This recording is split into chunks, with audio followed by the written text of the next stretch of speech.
June 7th, 1982, the China Everest expedition returns to Seattle.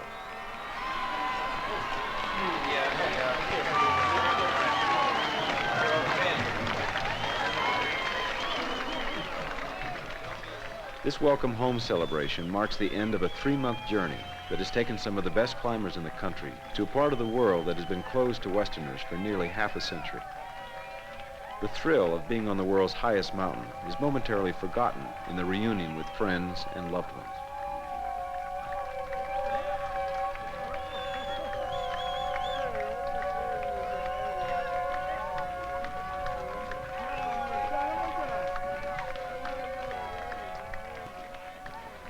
We've lived for 70 days without beds, just with a mattress on the snow and ice.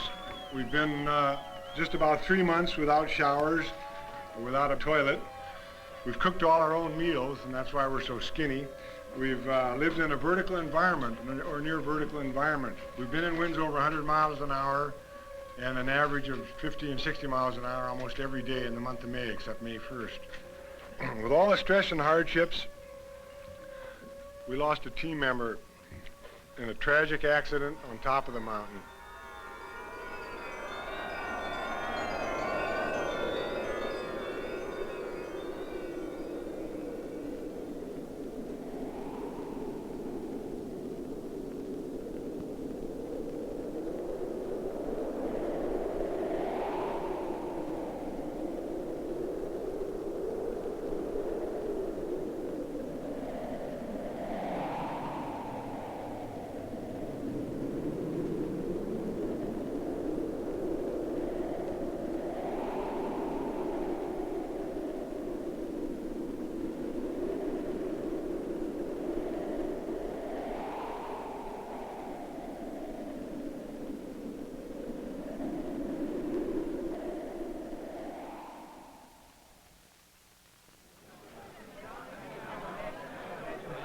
I guess I'll ask you the question, why do you want to go to Everest? You got it right here. All right. All right. A week before the team's departure, a thank you party was given for those who had done so much to make the expedition possible. For 2 years, the team had worked with these people to assemble 5 tons of equipment, a 3-month food supply, and the $300,000 that was needed. With this task completed, there was time to talk about the mountain. We'll be the first team to climb the north side of Everest, primarily, I think, because it's just been open. I'm sure everybody will lose some weight. That's inevitable, but hopefully we can avoid losing, 30, 40 pounds, that kind of stuff. Interesting enough, you don't need anything special. There's no wonder food that could pay. That's the thing about climbing. You're right down to basics. It's just eating, sleeping, and working. And you got to have shelter, and if it isn't there, if the food isn't right, all those things.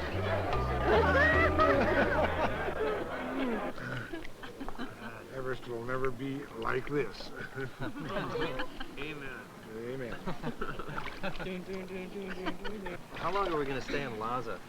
Lhasa will be a 3-day... Lou Whitaker's backyard is a popular gathering place. Some of the expedition members who have been climbing with him for years are like an extended family. We fly right, and from there we go to 16,000. We go too fast, we will be hurting. The longer we stay in Lhasa, the more money we spend, because it costs $200 a day per person to spend a night in Lhasa. So we'd like to limit it to 2 days. They have suggested 3 days in Lhasa. What they did promise us was as soon as we hit China, in 10 days we will be at the end of the road, ready to start hiking. As the team explores Peking, they are struck by the contrasts of a country struggling to change its direction. The subdued dress and regimentation of its people seem out of place amid the wondrous architecture that mirror the 40 centuries of rich culture that has gone before. 2 space, one is outer place and the other is inner place. For inner place, it's just the living quarters, and for outer place, it's the place for some. The Forbidden City, built during the Ming Dynasty. This glorious structure was, for centuries, the sacred precinct of the ancient rulers of China. Today, it is the People's Museum.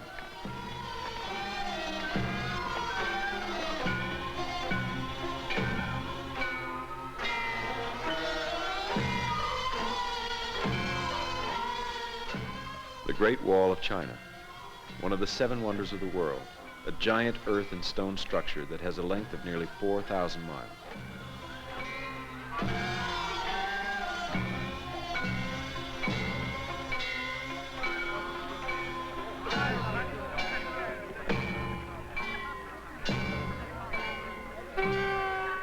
The fascination of seeing a part of the world that has been closed to Westerners for 2 decades is great, and the feeling is mutual. As they depart on a 2-day train ride to the city of Chengdu, their thoughts return again and again to Everest. Okay, then 1, 2. See, then 6 is about right here.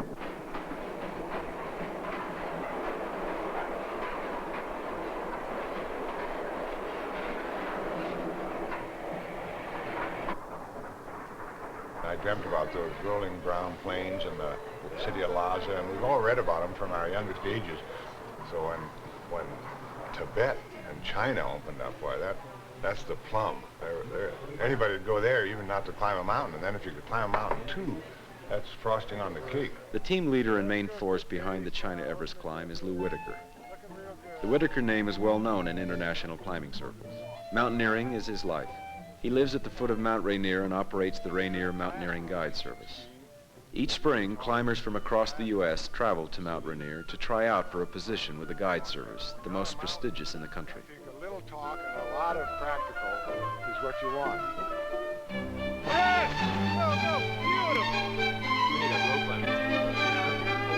All right, even if you stop, let's finish it. Who knows? You might have someone else on your rope who's in the process of falling.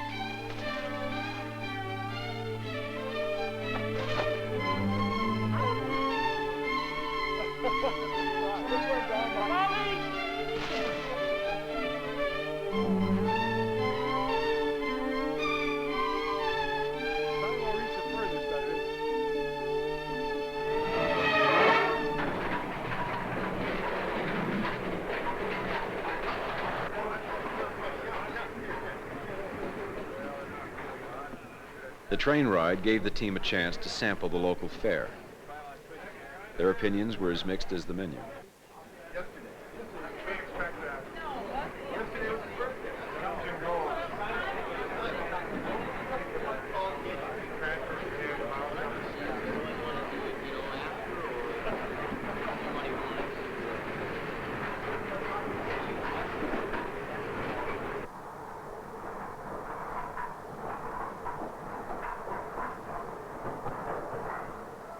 One of the first team members slated for the climb was Marty Huey, the only woman on the expedition.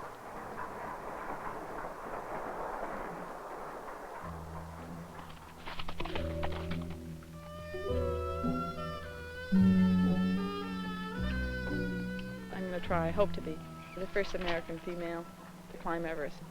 I hope that I'm strong enough to even have the chance, and when it presents itself, I will hopefully be ready.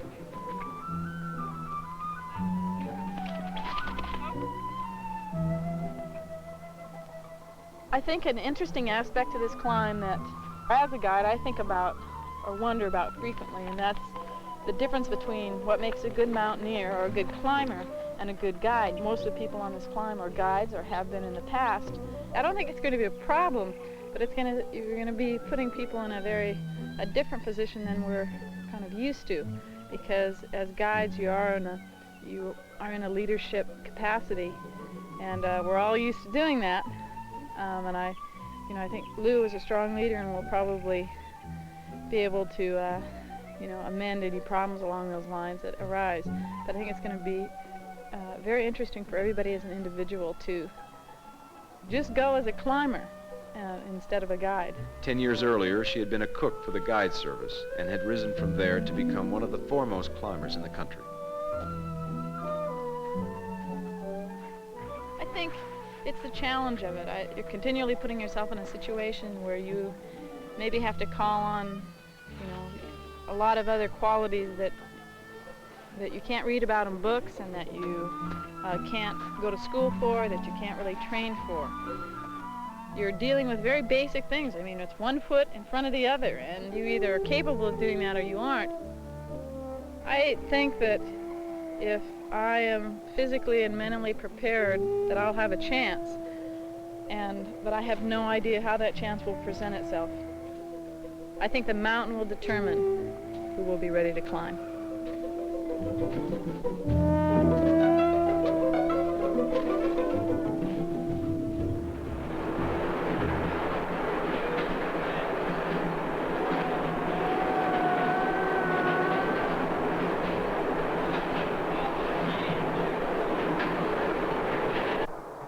Two members of the team who come from outside the professional climbing circle are Frank Wells, vice chairman of Warner Brothers, and Dick Bass, businessman and ski resort developer. At my age in life, climbing a mountain presents me with a capsulated opportunity to arrive at a tangible moment of success. And so much of my life is wrapped up in working in businesses that have very long evolutionary lives to them. And when you're involved in that many long-range projects, you get very frustrated. And I have found recently now that climbing the mountains gives me an opportunity in a short period of time to achieve a goal I set out to do.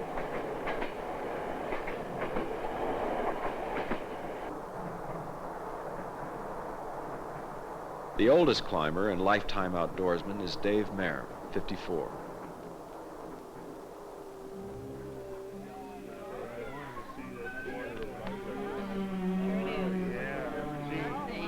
He is the father of 9 children, including ski champions Phil and Steve Mayer.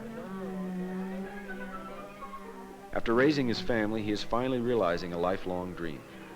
When I was younger, I was torn always between what I wanted to do climbing and what my responsibilities were in life. The thing about climbing is that it's so uplifting. You realize how small and insignificant that man is. I think you just have a better feeling for your fellow man and a bigger awareness of everything that's around you. The grass is greener and the sky's bluer, and everything just means a whale of a lot more to me. The remote kingdom of Tibet can only be reached with any certainty by plane. The road, built by the Chinese, is only passable certain times of the year. Lhasa, the capital of Tibet, at an elevation of 12,500 feet and surrounded by rugged mountains, it is the most isolated city in the world.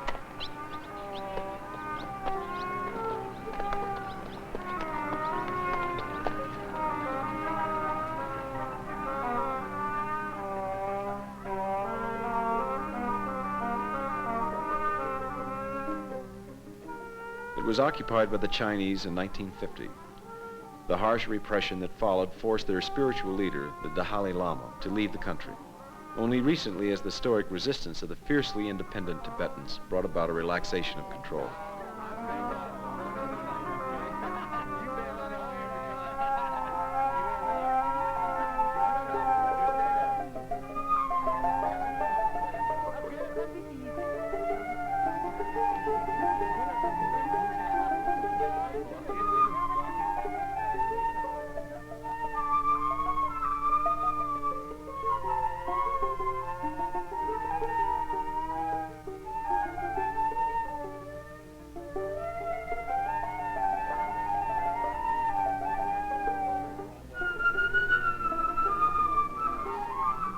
Lhasa is the religious heart of Tibet.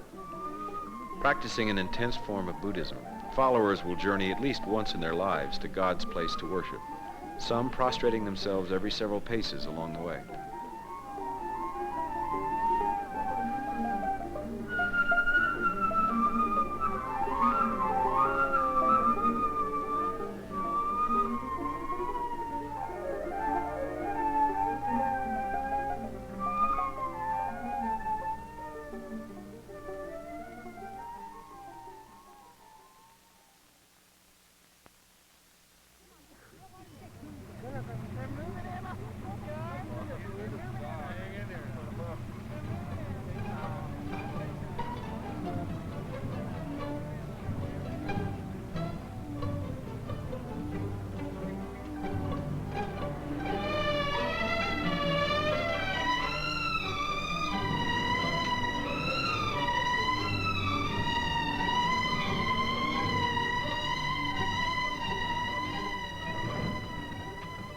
After 3 days in Lhasa, the final leg of their journey takes them over the ancient dusty trails of Tibet to Rongbuk Glacier, the end of the road. Veteran climber Jim Wickwire. He successfully climbed K2, the world's second highest mountain, in 1978. Why does one climb? Is going on a major Himalayan peak justified when you've got a wife and 5 children, a law practice, and many, many people that care about your safety? I think we sometimes, particularly those of us who live in the cities, we tend to forget what the rest of the world is like. And I think when you get out in the mountains, there's the great natural beauty that surrounds you. Also, I think just the challenge that any mountain provides, it's being able to meet that challenge, and I think you're overcoming fears about being in a dangerous place, fears about the threat that the mountains have, whether it's Rainier or a K2 or an Everest. There's an ice cliff up there that may avalanche, rock fall may come down, but being able to get through that kind of an experience, I think, gives you a tremendous sense of satisfaction. There's a long-term psychological benefit.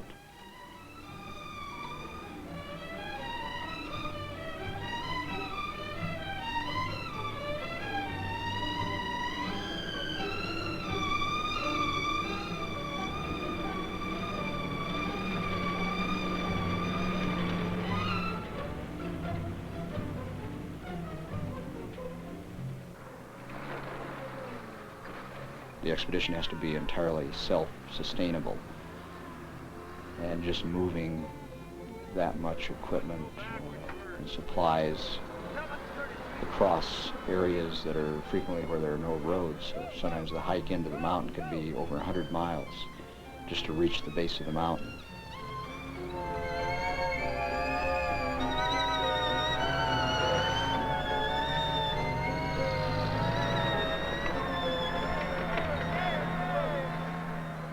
As they near road's end, they see for the first time the reason for their journey. Chomolungma, goddess of mountains, Everest. As the wind slices a crystal shroud from its icy shoulders, they stop to gaze on the mountain and have a private moment of thought.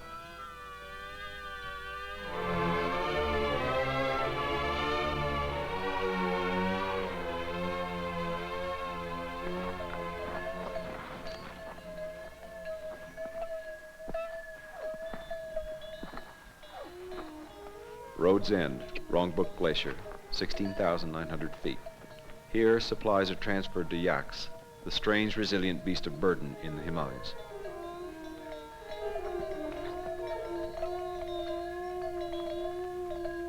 The climbers must adjust to altitude, and on the higher peaks, and particularly the 8,000 meter peaks, you must wait at the lower elevations to adjust to the altitude. And if you try to rush up the mountain too fast before you acclimatize, you run into problems of high altitude mountain sickness.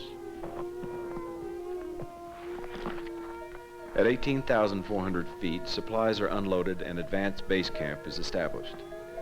It is at this point that the team's path crosses that of a British expedition led by premier climber Chris Bonington. This is Chris Bonington, everybody. Hi, hello, my goodness. The visiting head of state.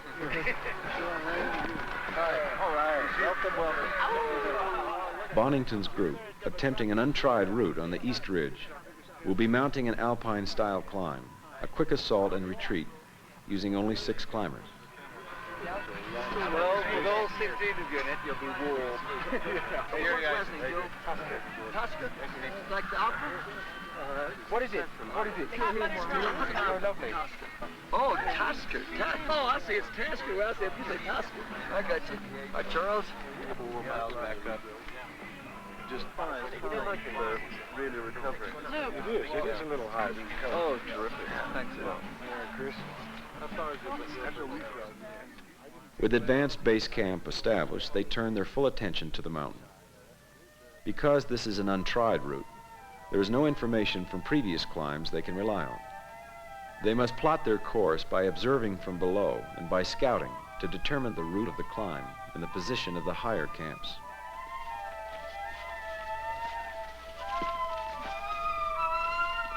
We had 17 in our expedition. We did not use Sherpa or Tibetan porters. That's only been done once before on Everest by a large expedition. It was a New Zealand expedition that was trying it from the Nepalese side. They did not succeed. So we were the second expedition that was attempting to climb the mountain without that kind of help. So we justified the size of our team because we weren't going to have that kind of support.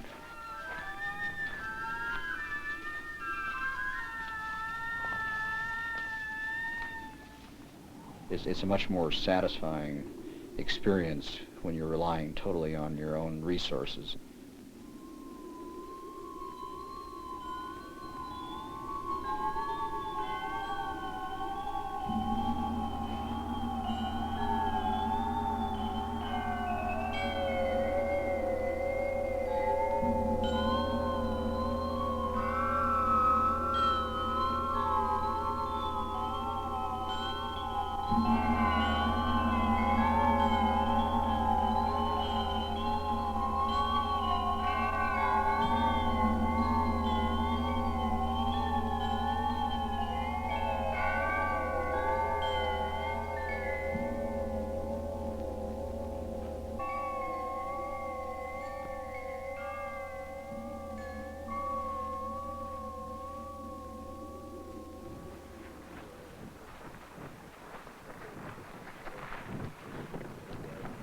In early April, Camp 1 is established at 18,800 feet.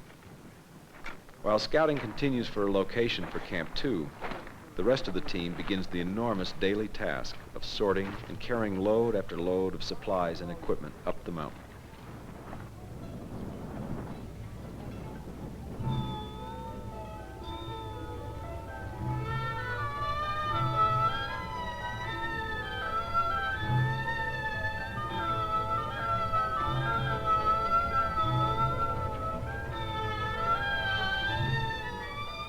A site for Camp 2 is located at 20,300 feet at the foot of the mountain.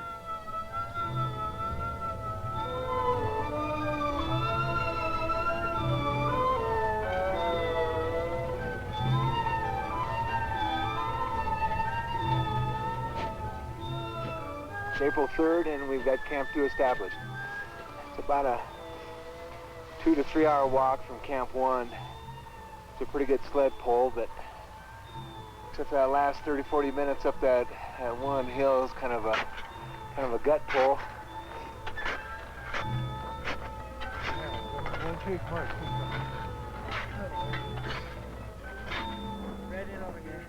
This camp will serve as the principal base of operation.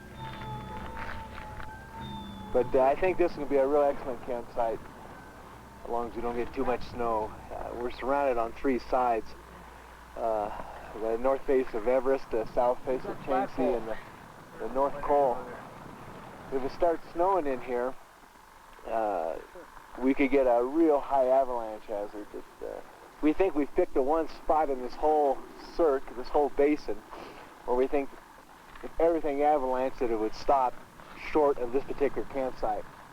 But I believe if it does snow heavily, I don't think anybody's going to be in this vicinity to wait to find out if it does stop short of this campsite. What we're going to do is start work on the route to Camp 3. You go this way, you got all that rock fall from up above coming down. Yeah. I think once you get on Camp 3, man, it's a straight shot to Camp 4 and then another straight up to 5. I think that the biggest hazard, though, is getting here and 3.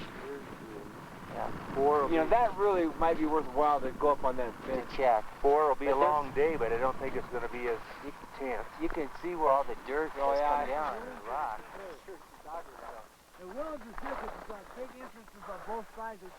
We're never going to be able to eliminate the accidents that occur in mountaineering or the fatalities.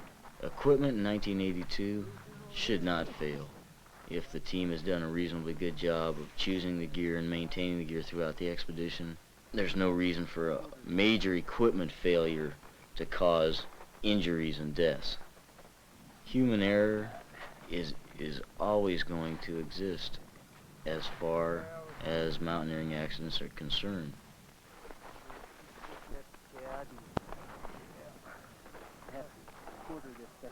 Everyone on the expedition carried day in and day out, and early stages of the expedition we felt like mules or donkeys because there was just so much load carrying that went on.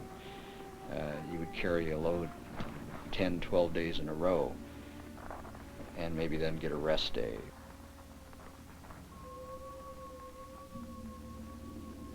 Three was easy because 3 was essentially a walk from Camp 2. We thought this was going to be the most technical section of the route, but due to the avalanche hazard down low, we felt it would be better to go around onto Shanxi to reach the 22,000 foot level. Camp 3 is finally established at 22,300 feet.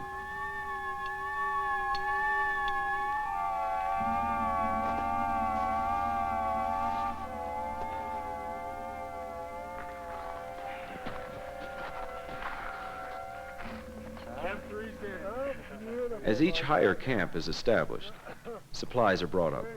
The plan is to cycle the teams in waves up the mountain. While the first team tries for the summit, another team will move up into position, while a third team rests below. If the summit team fails, they will return to a lower camp, rest, then move up into position again.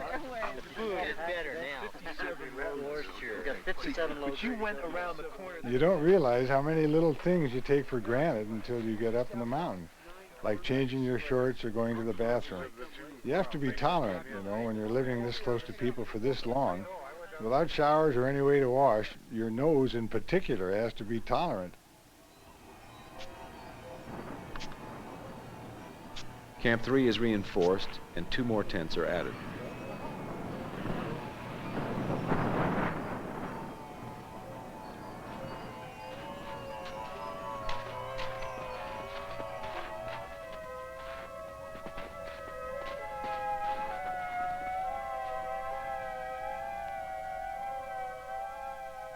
The steep snow and ice face above Camp 3 necessitates the use of fixed ropes.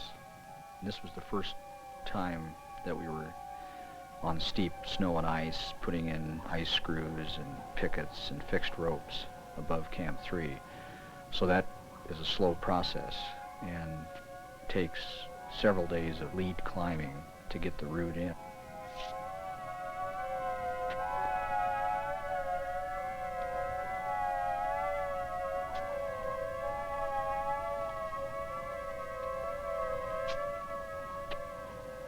Going from Camp 3 to Camp 4, we went beyond the Camp 4 site because we were looking for a better campsite and couldn't find any higher up, so ended up coming back down. And in 4 days of climbing above Camp 3, we were able to put the fixed ropes in.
Camp 4 was expected to be higher on the mountain.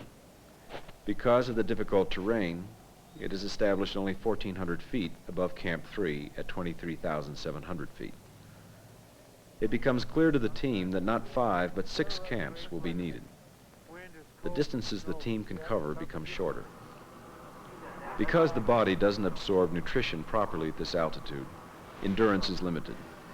A daily intake of 6,000 calories and 6 quarts of water are necessary to prevent muscle deterioration. The climbers must frequently descend to below the 20,000 foot level to diminish the effects of altitude and intense cold.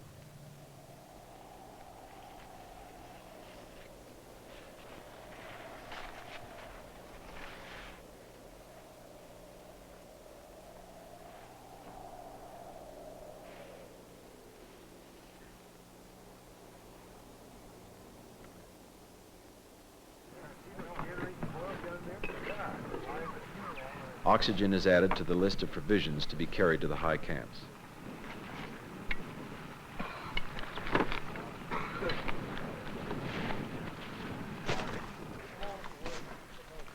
I think Everest may be the only mountain in the world on which oxygen is really truly justifiable, in that even though it's been done now a couple times without it, there's nothing wrong with oxygen, but to do it without, it just makes it that much more appealing.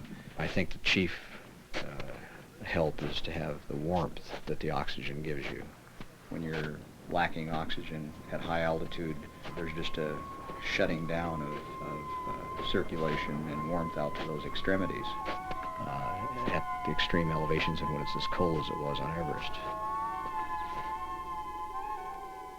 It's very difficult to get moving in the morning. It takes you 2 or 3 hours to get through the breakfast and just get clothes on and get the crampons and roped up and ready to go. And there were several mornings we started that process at 7 o'clock, 6 or 7 in the morning, and we wouldn't get out till 9 or 10. Other mornings people sometimes didn't get away until 11. And then you work till quite late in the afternoon, and there were instances when people came down to the camps in the dark.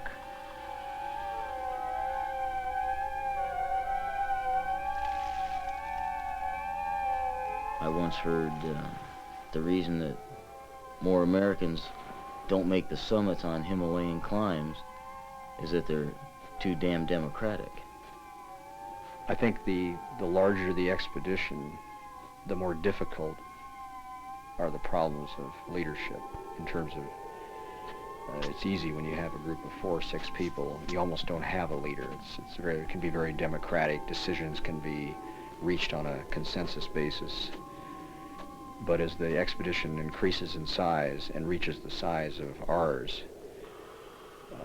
the leader has to have authority to make decisions. They have to take into account people's wishes, people's concerns. And I think one of the things that Lou did very well was to talk to people on a regular basis, shared with them what was going through his mind and how he was seeing the expedition unfold. With Camp 5 established, the first summit team is selected. They cover final details for Camp 6 and the first summit attempt.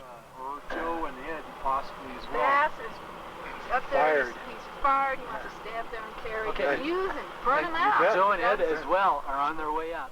To get the most out of a team like this team is to give them as much of their freedom as possible. Each of them must have a certain amount of leading and free time on a new route on that mountain. So with that basic thought, the selection of who goes up the mountain had to be a little bit carefully done so that all of them had the feeling and the right to go up and lead a section. We're going to have a warm climb. Take every warm thing you got. We should talk about what goes to 6 maybe. Do food bags go to 6? Remember we talked about that, Jim, that it probably wasn't real necessary, that the people could... I agree. Because when you go to 6, you should pick out what you want. And you're anyway, you want your stove? Stove, tent, oxygen. oxygen, that's it. One oxygen bottle went to 5 this morning. All already. I mean, that's approachable. That's approachable to the upper mountain if you've got oxygen that far. Camp 5 was established at 25,000 feet, with Camp 6 to be placed at about 26,500 feet.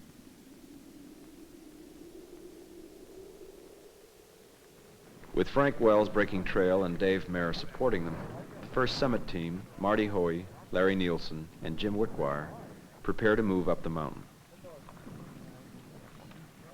I think everyone who goes to those mountains knows the risk. And the risk really is one of altitude.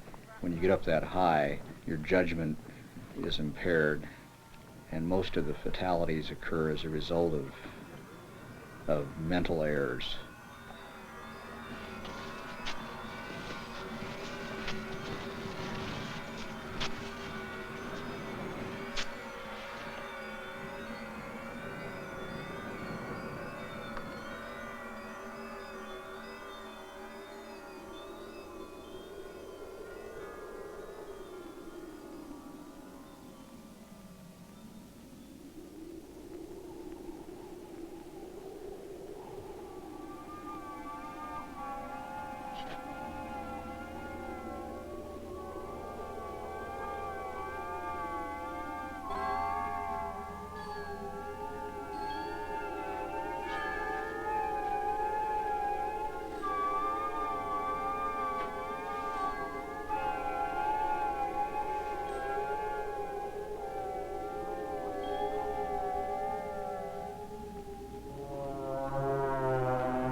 Word from the summit team is overdue. The anxiety that something has gone wrong grows as the hours pass.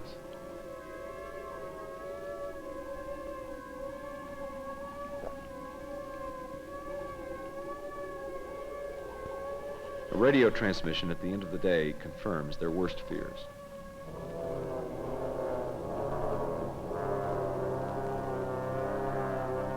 A camera carried by a team member records the last moments before the tragedy. Dave and Larry were about 150 feet above, looking for a site for Camp 6. The weather was deteriorating.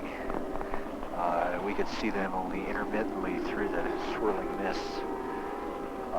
We heard a call down from Dave for more rope. And just as I was beginning to move to put my pack on, Marty said, let me get out of your way. And I looked up and could see that she was falling backwards down the slope.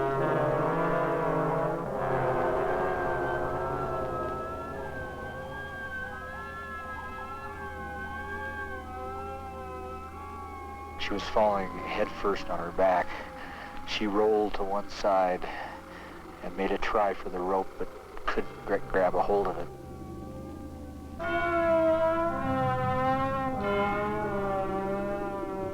Her ice axe and empty harness, still attached to the fixed rope, are the only indication of Marty's presence on the mountain only seconds before. For some unexplained reason, her waist harness had come loose.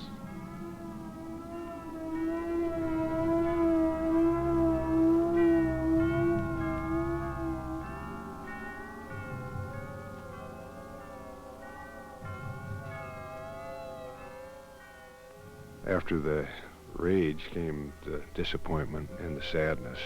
It was pretty lonely. We sat there and questioned whether mountaineering was something that some of us would follow in the future even. And then said, well, let's get to bed and we'll see what the decision is in the morning.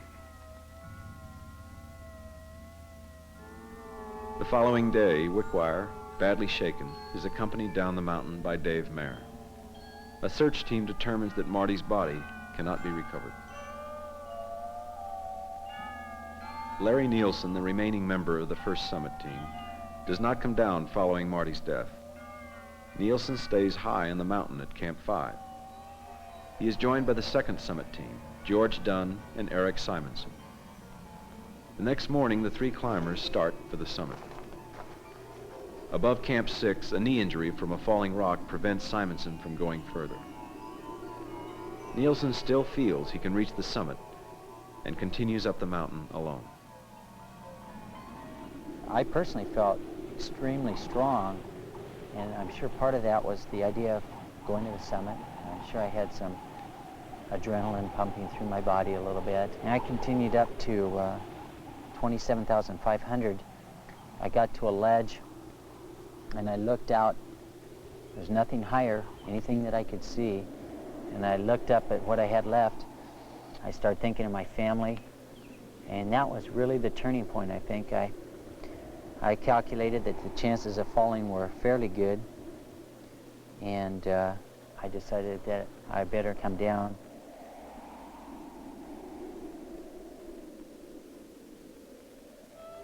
In total darkness, he feels his way down the fixed ropes, 4,200 feet to Camp 3. Nielsen's hands and feet are severely frostbitten.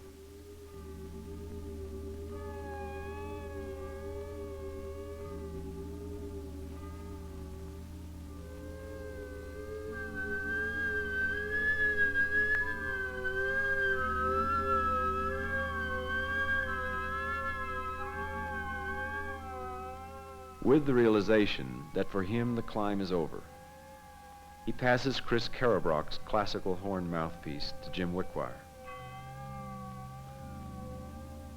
Carabrock, who had originally conceived this expedition, lost his life in an accident on Mount McKinley during a conditioning climb with Wickwire. As he lay dying, he had asked that the mouthpiece be placed at the summit of Everest.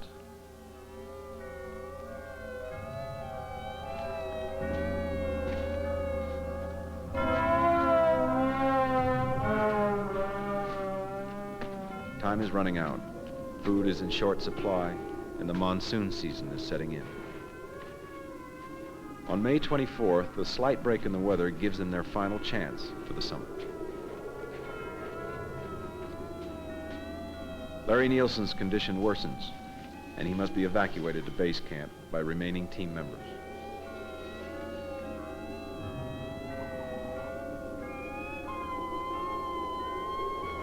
With the knowledge that the British summit attempt has fallen short and cost 2 lives, Whitaker anxiously monitors his own team when they encounter severe weather at 24,000 feet. I'll confer just a little more. Tell him what the weather's doing here, over. Okay, Jim's taking a photograph right now. Gio, how are you feeling? Well, I'll tell you, Lou, I'm a little run down. I think I need a little more rest after that last attempt. I feel pretty good. You know, I can always keep up. I think the weather is just really shitty, though. I don't see how we have a chance. The situation becomes critical as the storm closes in. Jim, I made a decision down here that I can live with real easy and be real happy with. I hope you make the same one up there. The decision's probably easy to make. It's just that we all feel so goddamn much effort's gone into this thing. We also want to all come back alive.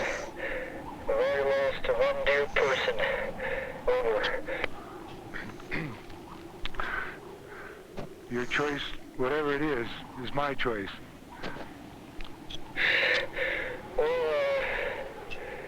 We'll turn our backs on the summit of the Harbor Mountain, knowing that 17 gave it its best. Good, Jim.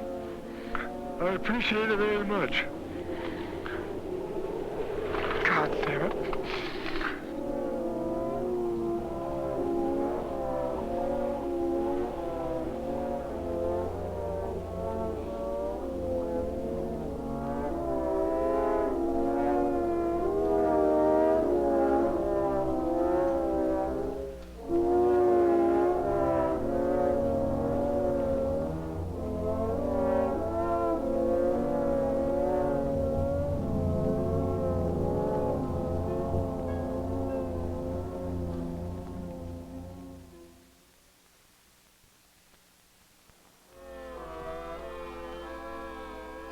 The dream of reaching the top is over. But there is also a feeling of relief that the struggle on the highest part of the mountain has come to an end.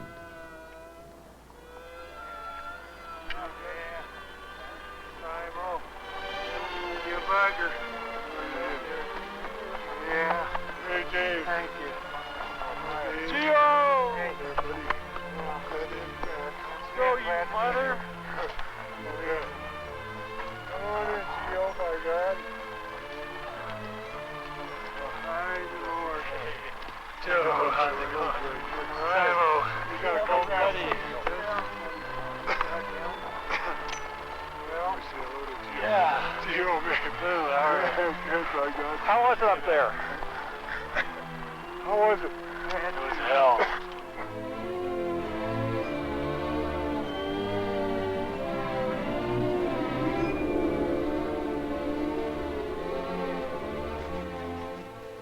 Unable to walk, Nielsen is carried down in an improvised litter where he is transferred to a yak.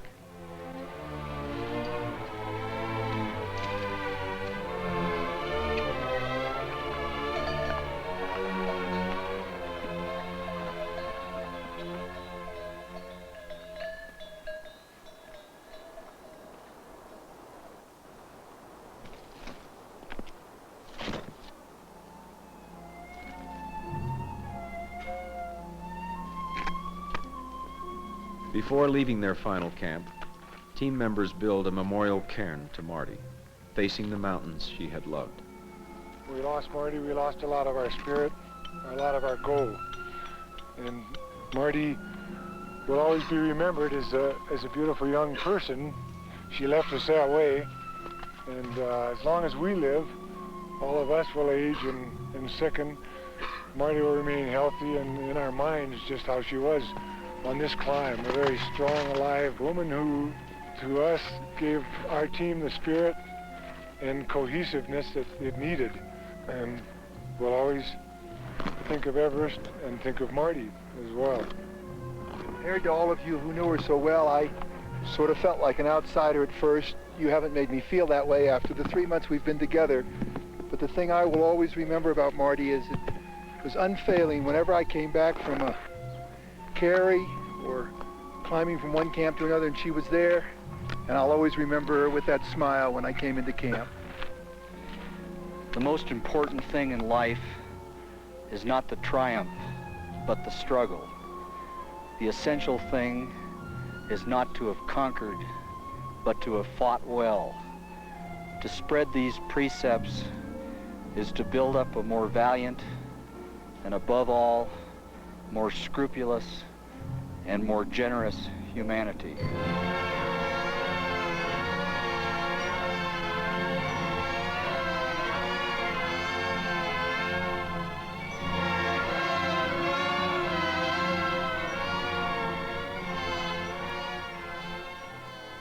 Phil Erschler summarizes the feelings of his teammates. You spend 3 months of your life, travel halfway around the world, play havoc with your health, lose maybe one of the best friends you've ever had, and you can't help eventually but sit down at some time and contemplate, was it worth it? Would I do it again? I guess most people just plumb say you're crazy, but I think all of us would do it again, without much hesitation at all. The price was a big one to pay, but anybody that's had the opportunity to climb in a range like the Himalaya has got an idea what I'm talking about when I say there's just nothing like being up there. I know Marty'd come back if she had the opportunity. If she had to go, then I guess this is a place that Marty would like to be. And being in that environment and being exposed to the things that all mountaineers feel when they're up high, is what we keep going back for. And so they came, and like others before them and others who will follow, they are people who allow their curiosity, reckoning, and will to carry them naturally to that balancing point between what is possible and what is not.